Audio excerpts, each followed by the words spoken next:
નમસ્કાર દર્શક મિત્રો, દિલોક સત્તા શોમાં આપનું સ્વાગત છે।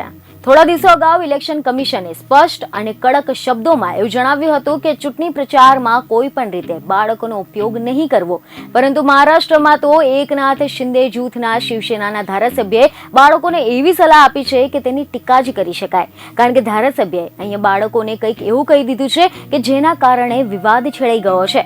ખબરો એવી મળી રહી છે કે શિવસેના એકનાથ શિંદે જૂથના સંતોષ બાંગરે એક કાર્યક્રમ દરમિયાન બાળકોને એવું કહ્યું કે જો તેમના માતા પિતા મને મત ન આપે તો તેમને ખાવાનું બંધ કરી દેવું જોઈએ।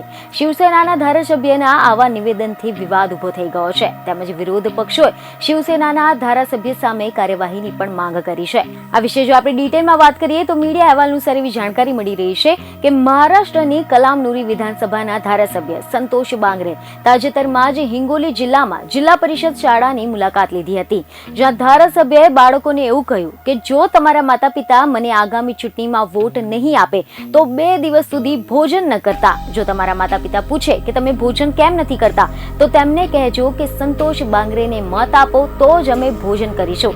જ્યારે ધારાસભ્ય બાળકોને આવું બધું કહી રહ્યા હતા ત્યારે કોઈએ તેમનો વિડીયો બનાવ્યો હતો, જે હવે સોશિયલ મીડિયા પર વાયરલ થઈ રહ્યો છે।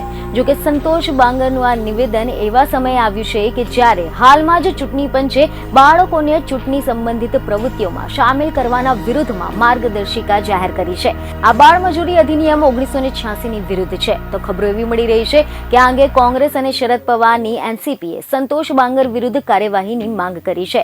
એનસીપી શરદ પવારના પ્રવક્તા ક્લાઇડ ક્રોસ્ટે એમએલએને આ નિવેદનનો વિરોધ કર્યો છે અને કહ્યું છે કે સંતોષ બાંગરનું આ નિવેદન એ ચૂંટણી પંચની માર્ગદર્શિકાની વિરુદ્ધ છે અને તેમની સામે કડક કાર્યવાહી થવી જોઈએ। તેઓ સરકારમાં હોવાને કારણે તેમની સામે કાર્યવાહી કરવામાં આવી રહી નથી। બીજી એક ખબરો સાથે ફરી મળીશું। ધન્યવાદ।